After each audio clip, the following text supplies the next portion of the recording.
Rolling, rolling, rolling.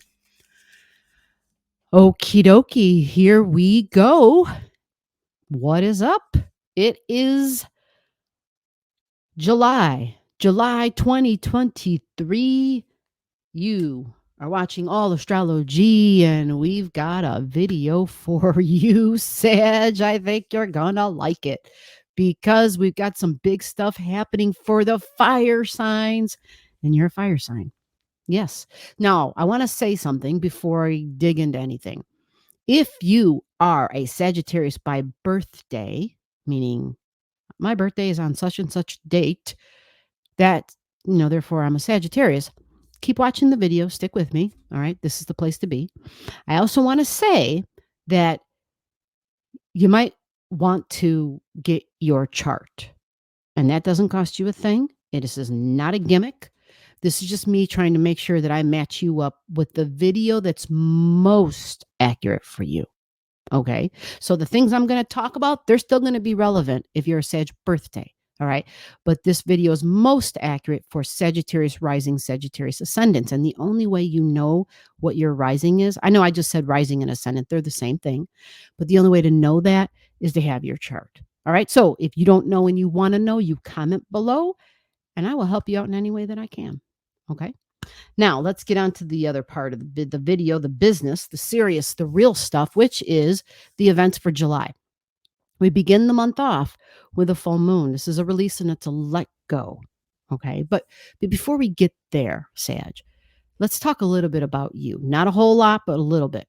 There are some things all of us have to recognize and understand, but some of the fire signs, I kind of have to go deep into their signs this month because of the things that are going to be coming. Okay. Sagittarius energy, think about this. If you don't know, I'm going to explain it to you. There's something about your energy where it is really confident, and it can even be overconfident without realizing it, right? You know how you meet some of those people and they're just like, oh yeah, I'm a really good singer. And they start singing, but they really believe they're a good singer. And you're just like,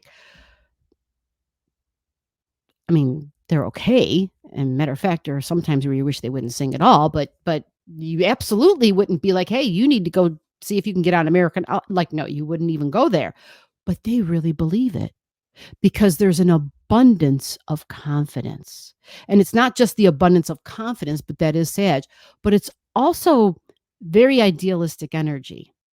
And idealistic energy is beautiful.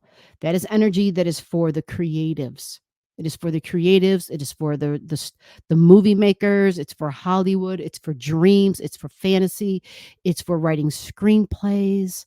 You know, it's having that hope that one day humanity can be like this. One day we can have world peace. One day, like that is so idealistic and nirvana. It's wonderful. But is it realistic? And that's not to be a crusher and to be like, oh my God, you just squashed my flame. It's just to say there is a place for that energy. And if we don't channel it in a proper direction, other people may hear the things we say because it's all about context. It's all about how do you use that energy? What are you doing with it? And how are you applying it? Are you talking about politics? Are you talking about science? Are you talking about like mathematics? And you're spewing all this idealistic and dreamy. And it's like, hey, wait a minute, like that's not going to work. And I know this because that's two different sides of the brain we're using, right? Mathematics is one side and the imagery part, the dreams, the fantasy, the creative part is on the other side of the brain. And so that's the thing here, knowing that if you've got that creative vibe like that, really idealistic, just super, just really expansive, may even be a little dreamy. And some people look at you and think, okay, you might be even delusional. That's where you write your stories. That's where you literally, put that energy into something that you can create that others would be like, damn, I want that. Like, that's just so beautiful. You follow? You see what I'm saying? Maybe make music, maybe paint, whatever it is, maybe garden with the flowers and make beautiful, whatever your creative thing is. This is a strong energy for that. Okay. And so I just kind of wanted to say that at the beginning because Sagittarius energy so idealistic, so can be so dreamy, may even be delusional at times, although we don't normally say that with Sag energy. They usually are very wise individuals, and they are. I'm not taking that away from you at all. Very wise energy, but you may see moments and you might have smaller moments as opposed to having longer moments. You might have those smaller moments where you can hear yourself kind of, expanding upon something or exaggerating upon something, and others being like, if it's done in a way where it's used as humor, as long as it's not poking fun and being mean at somebody, but if it's done in a humorous way, it can be entertaining, right? And so that's good, right? That'll work. That makes people laugh, we're doing good with that. But when we're using it, and I know this because I have a little one that, oh my God, a lot of that strong energy. Pisces, Jupiter, a whole lot of that. She's got Pisces in her third house. And so it took her a long time. Like, seriously, this last year, right when Saturn went into Pisces, it has helped her so much.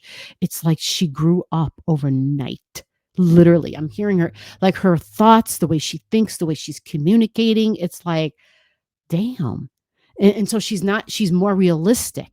And that's because the Jupiter and the Pisces energy needs to come down to earth because we live in the material and the 3D, the tangible, and it's difficult. This is more the other stuff. It's dreamy, it's fantasy, it's also meditation and prayer, right? And all that is necessary and needed, but it's more like we have to understand there's a time and a place for everything. And that's what it comes down to.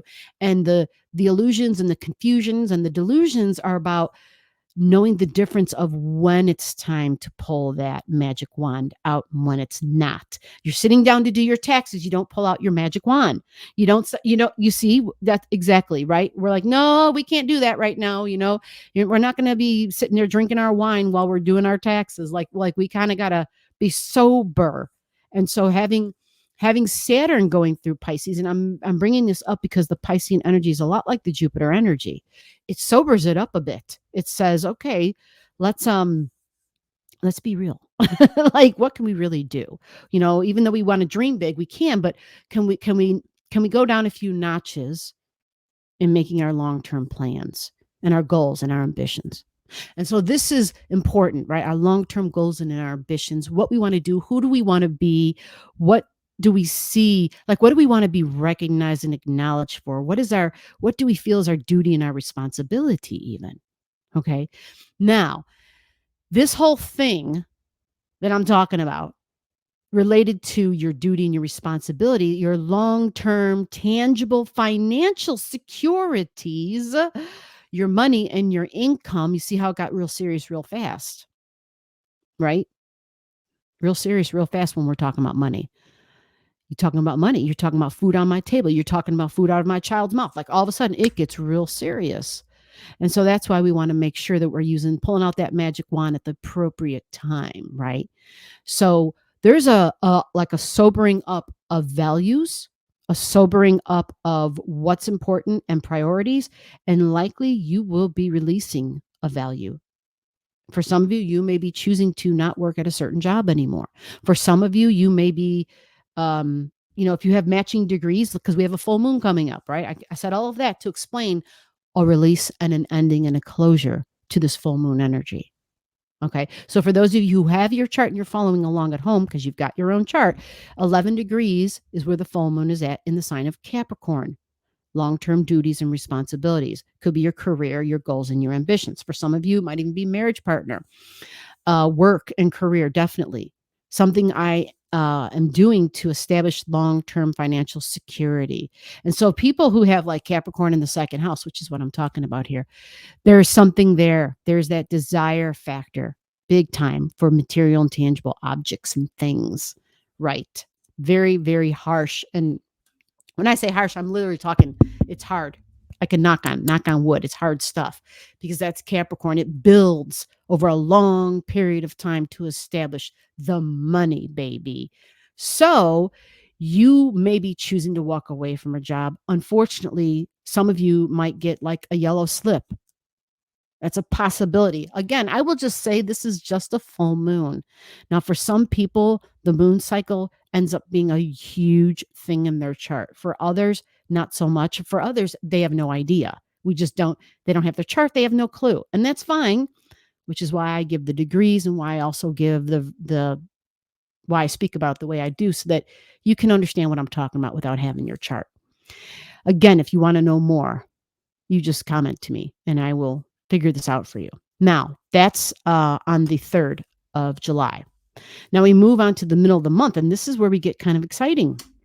This is a new beginning. Lots of new stuff happening. July is a very big time where things are kicking off, where there's changes happening. So yes, if we're leaving a job, well, then likely we'll be getting a new one, right? Yeah, we don't leave a job unless we already have interviewed and been interviewed and told that we got the papers, and then we go to the other one. We're like, hey, I got to give you my notice. I've got to go somewhere else now, right? That's typically the smart way to do it.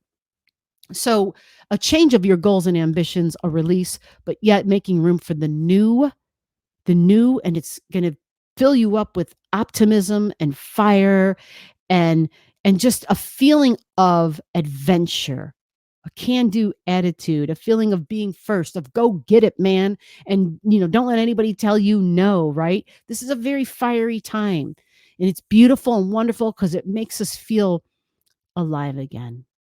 We almost feel as though the last few years, there was a part of us that was like dying.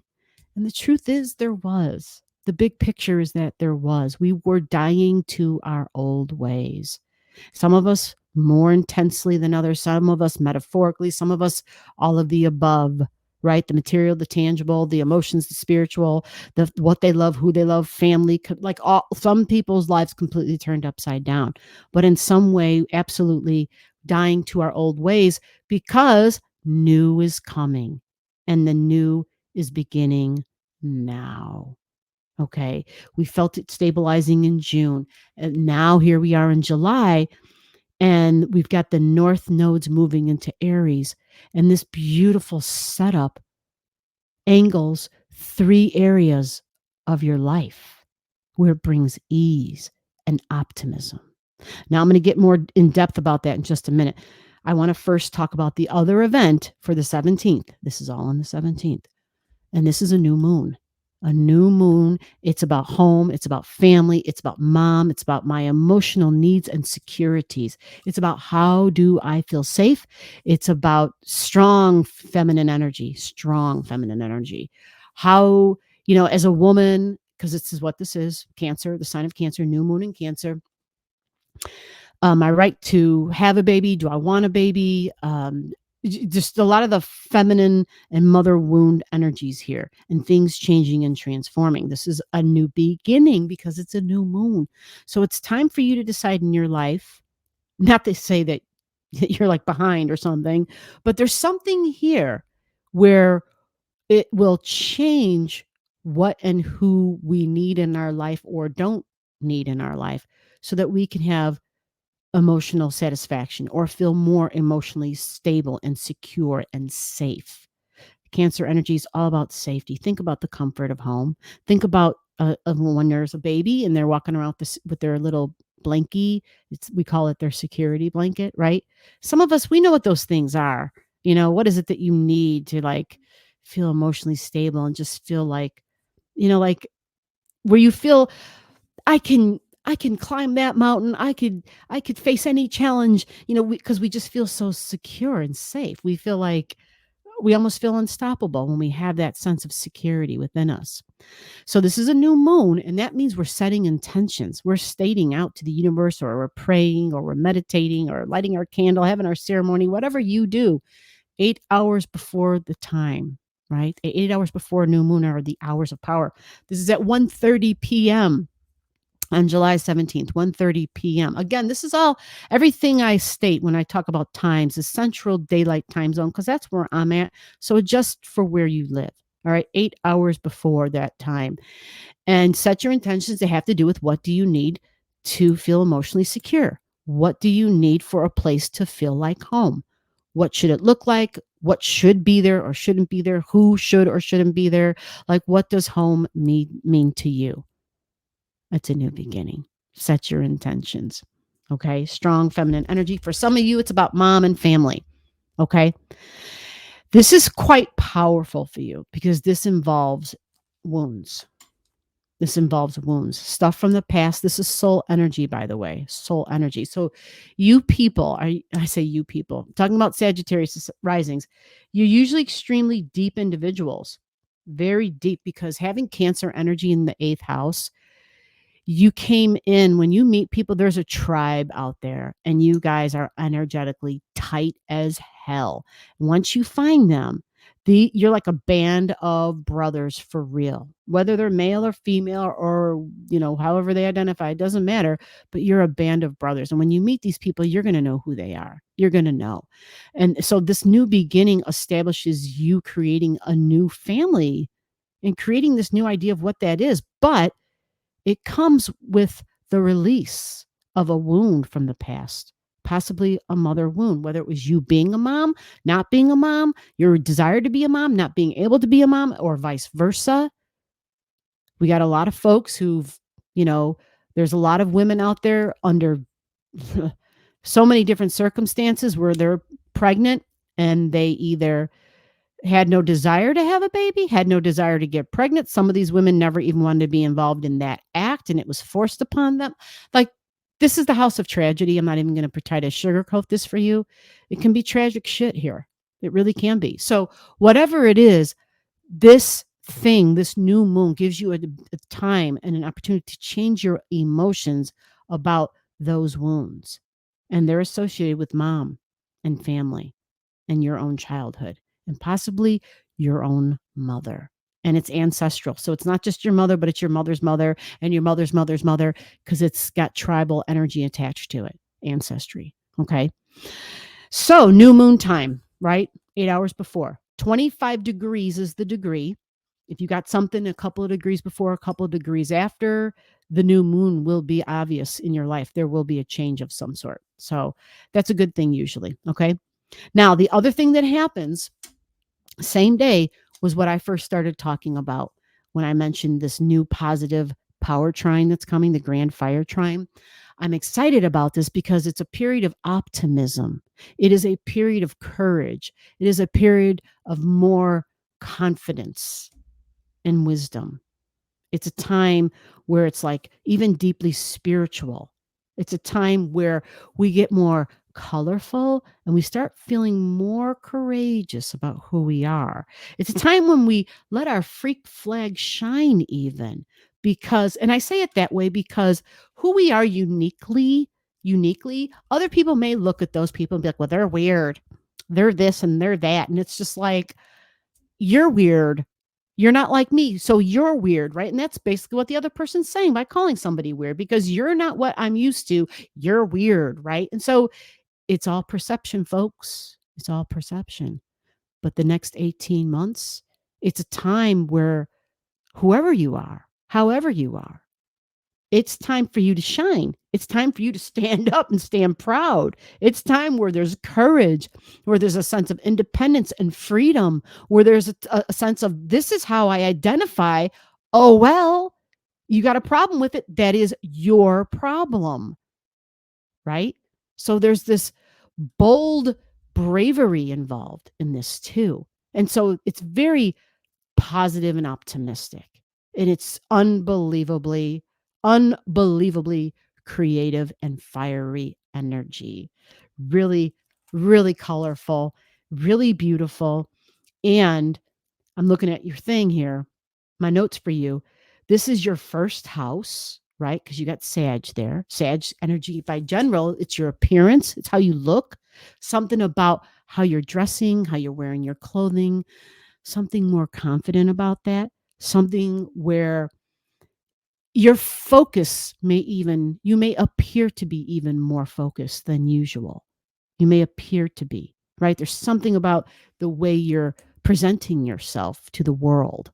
Okay. And there's also a benefit going to your belief systems, right? It's wonderful because it's your fifth house of creativity. It's like children, fun, joy, creativity, but it is also romance. So it's relating and dating and mating energy. Now, remember, I said this is very creative energy. So for those of you who don't want to be a mom or a dad, you don't want babies, you're not married, you're just looking for fun, have fun in a responsible way. Take the appropriate steps that you need to take because this is really fiery energy, extremely creative. The fifth house is also procreation. This is the house of where we're literally physically creating another little being. Okay. So be careful with this fun, right? So it sets up your how you appear, it sets up your joy and your happy place, who I am, what makes me happy, children, fun, joy, romance, how I have fun with my body, how I take a risk with my body, and your ninth house. This is your beliefs. This is traveling, religion, spirituality. This is the house of wisdom. This is the placement of you. This is the placement of you, Sag.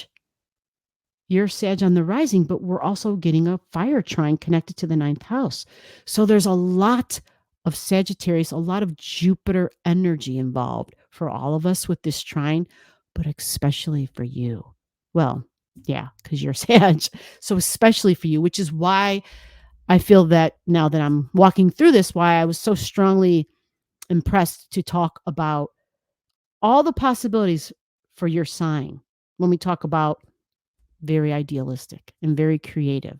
And it's not so much your creativity in itself, but it's knowing the discernment of how and when and where to use that energy and to see the difference, right? We're not being creative when we're doing our taxes, right? Like be smart. And if you're not one of those people who are real good with doing your taxes because you're so creative, then at least you know that and you get a professional to handle the stuff that my brain just doesn't work that way. Like my brain isn't wired that way. And that's okay.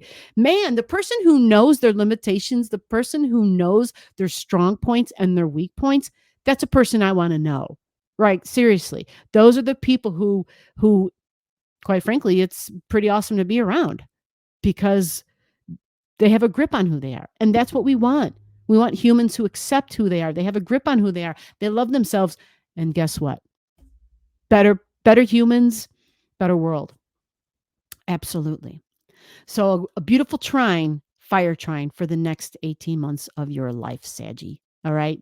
Dating, mating, relating, fun with my body, risk taking, might be sports, but it could be the other fun with my body in a bedroom with somebody else or wherever that fun event occurs. It's having a good time. So watch out on the children thing. And then that ninth house of traveling, long distances, going on a journey. Yeah, can be exciting overseas, even like getting on the airplane. This sounds really fun, sounds super fun. And I just am going to say, Happy July 2023. This is the next 18 months. Just remember your firepower and remember that where great power is given, there is great responsibility. And so we have to know our power. We have to know how and when to wield it. Happy 2023 July. Bye-bye. Below the video, I'll have all the degrees for those of you who like to pay attention to the degrees in your chart. Again, if you don't know and you want to know, just comment below.